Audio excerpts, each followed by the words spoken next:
UFC'larga urushlarga chiqib ketib qolyaptimi? Erik Haydar vashi. Odamlar nima deydi? Kotga o'xshab har xil maraz ishlarni qilmasdan tinchgina sportingni qilib yurgan odamni g'iybat qilyapsanlarmi? Podpishchiklari ham 3900 ta ekan. Chista Instagram uchun kimono bilan boksyorskiy perchatga, sportingizni qilib, meshogingizni urib turing.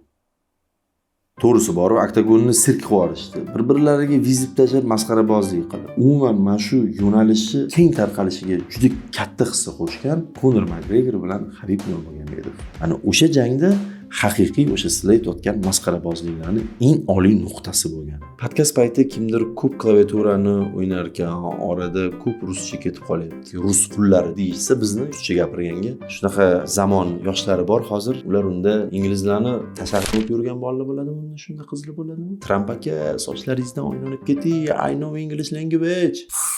Bitta tilda gapir, Erik Haydar ushlasa itaradi uchalangni ham. Ota-bobang ham bitta tilda gapirmagan. Nechi asr davomida tug'ilib kelayotganlar bo'lsa ham bitta tilda gapirmagan ular. Katta ketishlaringizga qaraganda bitta tilda gapirish uchun masalan kommentariyalar yozib, hissingizni qo'shayotgan bo'lsangiz, aka, omadingizni bersin. O'ris san tilingda gapiradi. Borgin donoyu tutiyoni oyoq yoq.